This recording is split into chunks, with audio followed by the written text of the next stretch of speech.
This is Judge Joe Brown, and we're listening to We All Be News. News-free Dixie for the 21st century.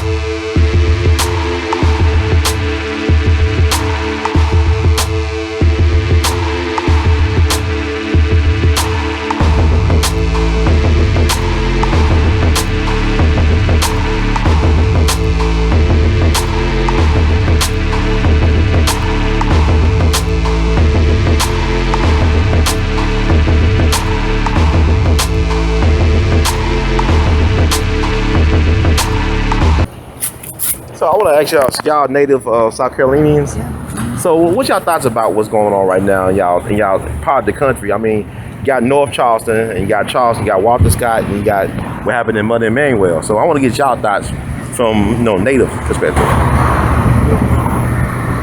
Yes, we're just here to show love, and regardless of what, I just want everybody just to continue to show love.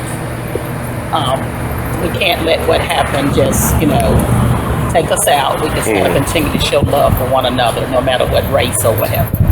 Okay. Yes, I was on vacation and all this time. We come down and visit the church and everything, because it's something that I have never experienced before and all. I hope that we never experience this again. Yes, sir. I'm from here, and I've been coming down every night since the murders, and Charleston has been amazing. We've been gathering down here and singing songs, and led by one main black preacher from the St. Peter's AME in North Charleston. Mm-hmm. And it's been a beautiful realization that people come together of all denominations and of all races to support one another in healing and concentrating on the coming together as a community more than hate or anything like that. So we've shown the world and the nation that love can heal the wounds. Well, I'm gonna ask y'all this. Y'all have a totally different response. I just gotta ask y'all. I look at what happened in Boston with the Boston Marathon bomber. He actually asked for forgiveness, but yet the people of Boston sent him to they said, "You gonna die." But he said, "Can you please forgive me?" Whereas, Dylann Wolf, the alleged suspect, never asked anybody for forgiveness, from our understanding. But yet people were willing to forgive him for something as atrocious as what happened at this church on June 17th. What are y'all feelings about that? Well, that is because Clemente Pinckney, who is the pastor at this church, one of the victims, taught his congregation about Christ's love and forgiveness, the true message of what Christians are called to do. And it's not about holding grudges or seeking revenge, but it's about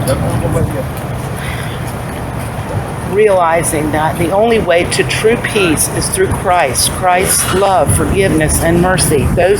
That is the true message of peace that they gave this city. And all people of all denominations came out here and knew that was the message that they were trying to send out. It didn't matter what color you were, what you believed. It mattered. That message mattered. And I think that's the most important thing. Okay. What are you doing?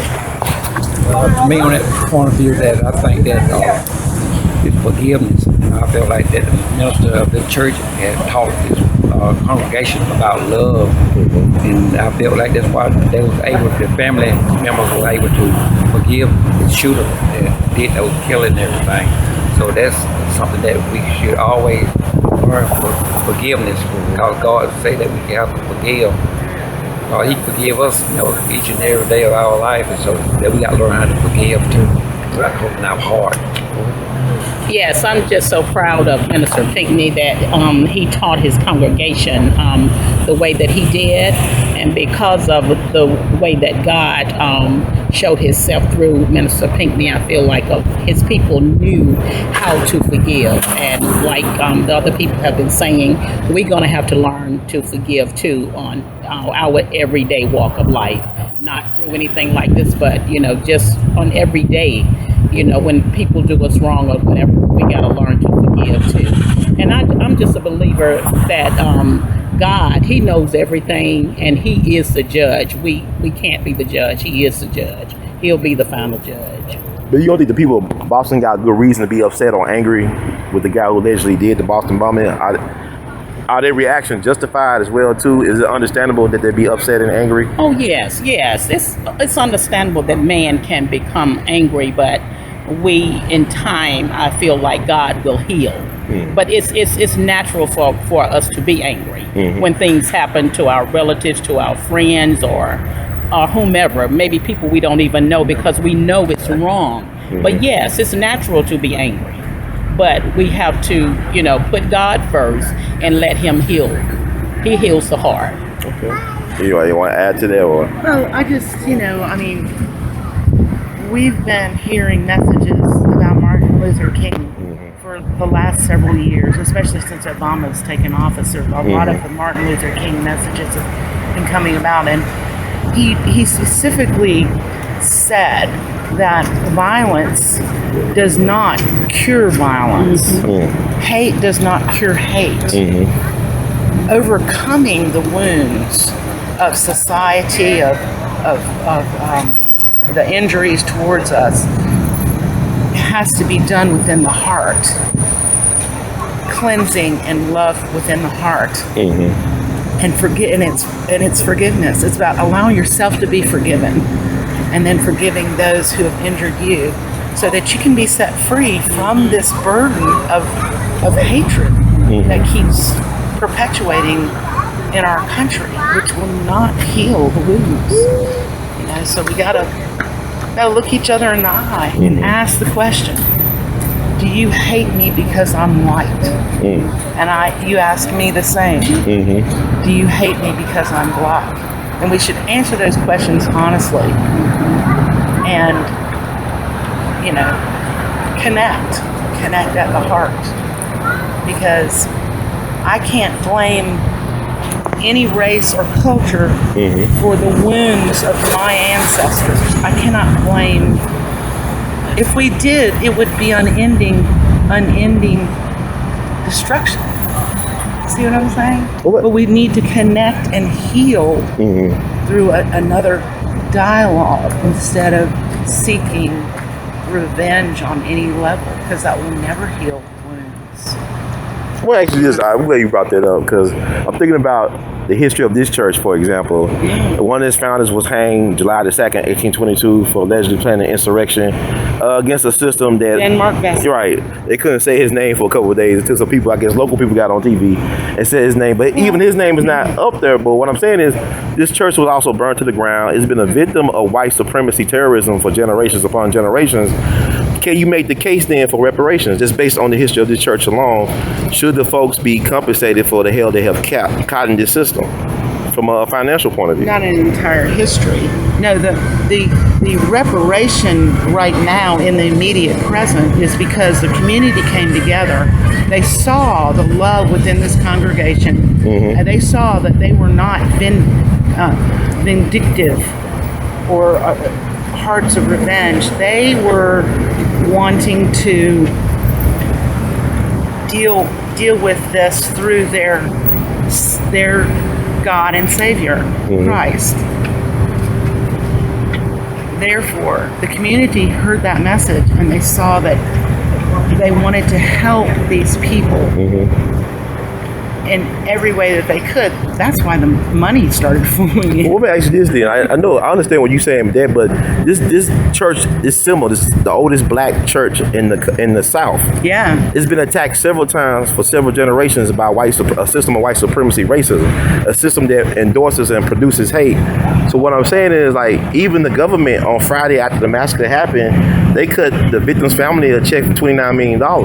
So the government, I mean, it's kind of strange to me. Why would they cut $29 million to the victim's family when they was not allegedly involved in the horrible violence that ensued on that Wednesday? Well, Charleston immediately, our mayor, Joe Riley, immediately started helping people. I mean, and he called out the community. He said, we want everyone to join in and help these people. We're going to pay for everything. We're going to pay for their funerals. We're going to pay for everything. We want to help them get through this horrible tragedy. Okay, you keep bringing up the history of the church. And yes, the history of the church they've gone through unbelievable trials throughout history, through injustices, so to speak. But this congregation knows that in order to be solid and to be strong and to stay strong is to keep their focus on what matters and not revenge or hate or anything. Because if we concentrated on our enemies, we would be destroyed. They concentrate on the victory in the end. See, that's why this church and this community came together. That's why the nation can see that Charleston was honest about their response. It's not about black and white. It's not about anything except for we need to come together and help one another and heal that way instead of separating ourselves further. More division will not help. Well, I want to ask y'all this. Oh, go ahead. Okay, I want to ask y'all this. As descendants of enslaved Africans, Charleston Harbor, 40% of enslaved Africans that came to this country came through Charleston Harbor. So Charleston made a whole bunch of money off the slave trade. Some of the city founders and fathers benefited from the trade of slavery, of your descendants and your ancestors. I just want to ask this question. Do you believe that blacks should get reparations? Then you look at the history of the church, but also the blacks in general should get reparations from this country. I mean, y'all can say no if y'all got it's up to you. Right now, I have no comment. I don't have no comment, but I'm for. But I feel like a lot of times we focus on this world and stuff. Maybe a lot of times we should be focused on the world. We should be focused on the man above. And like I said, a lot of times we won't answer the question, but sometimes we wonder, why come God don't, give us the answers that we ask him. And sometimes we ask ourselves, should we ask God these questions and stuff? But let's say that, like I say, our earthly father it's something we want to know, we want to ask him and all. But then on the other hand, we ask God, but sometimes it's still kind of, We get a busy ring. Well, I'm saying this because, the Japanese was in concentration camps in America during World War II. The Roosevelt administration put Japanese Americans in concentration camps. They got compensated for that. Then we know about the Jewish Holocaust. They got compensated for that. We also know that when immigrants were lynched in this country, that their foreign government, the governments of their homeland, were compensated by the United States government as well. And I'm saying, I look at the fact that the federal government gave money to the victim's family for this act, that they have set a precedent, or we should start thinking about this, because this was not a one-time act. We're talking about this generations and generations of terrorism, domestic terrorism waged against people in a place they should feel like they're safe to be themselves. So that's why I bring up that question, because we're talking about the Confederate flag now. I just want to get y'all opinion about the Confederate flag. Should it be removed, or what should be done about it? Or all the Confederate memorials? Well, it's very no. The Confederate memorials should not be removed because it's linked to a whole culture and a whole. This is about a war, about people that are lost in a war. Right. That's not about the racism. The racism part that's linked to the Confederate flag is more about how those white supremacist types took it and used it as their flag that they're waved around, after, into the 60s and things like that. Right. So yes, it was very tainted. I mean, I've always been fairly neutral about the flag. I'm a Southerner, born and raised, but now I see what's going on, and yes, I think it should not be banned. It should be taken and put into a museum. It's part of history. History cannot be erased. Right.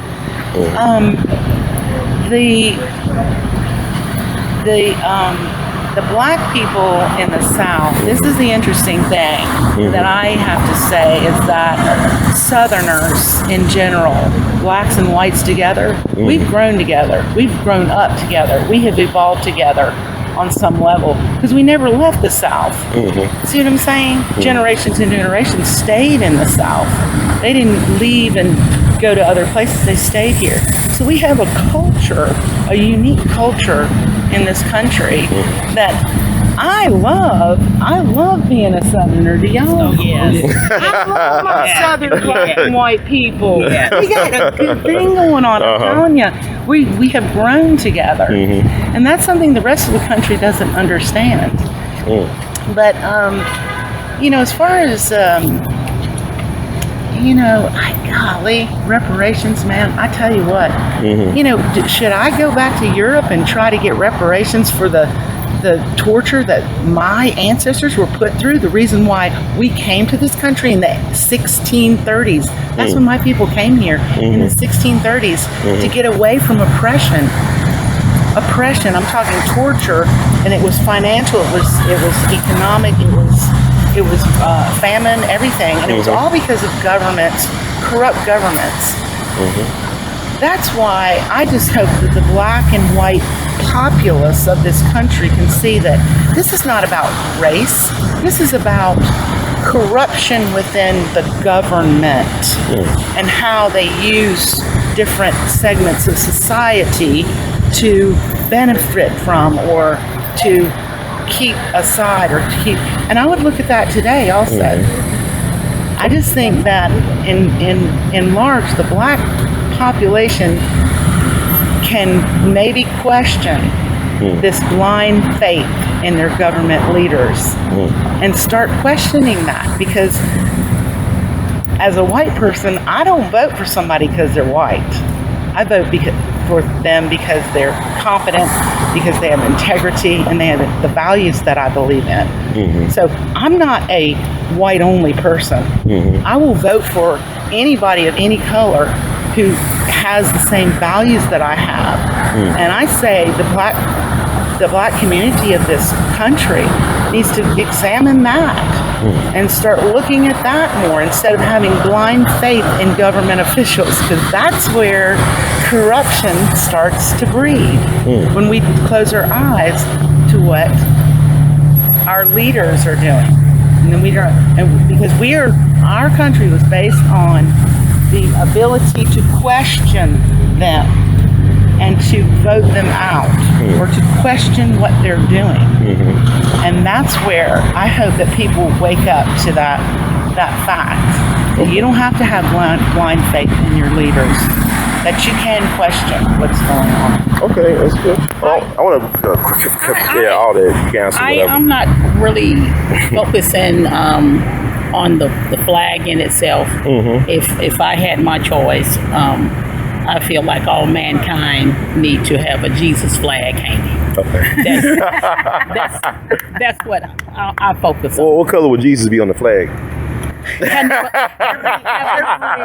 Every color. Okay. I haven't even thought about that. My thing of it is, if we could hang a flag for Jesus, and if it could bring all mankind of all races, all everything, if we could unite that, then I don't think we would have to worry about any other flag. Okay. You say you don't have all these women, you got like the right thing? We're just about Jesus picture, but maybe just have Jesus wrote out. The flag. I just have the flag. Not saying what's on it. Jesus wrote on there. And if, like say, if everybody, like you say, apply for that and be on that, I think the world would be a better place. Yeah, also, Jesus was an African. The Middle East is really Africa. Yes. I was just thank y'all for being so patient. I know y'all good people. Thank you. So much. I'll give y'all my card. Okay. That's fascinating. Thank you. I could just stay here all day. It's a powerful place. And it's so many things. Not only this, but it's a whole lot of senseless things being done. Yeah, it could be some more senseless things, unfortunately, because we just the beginning of the summer, really. You're right. Okay. Give my card. What's your name? Calvin White. Mr. White? Marianne White. Marianne White. Oh, that's cool. Okay. Thank you. It's my cousin. Oh, okay. Here with my grandma, 4th birthday.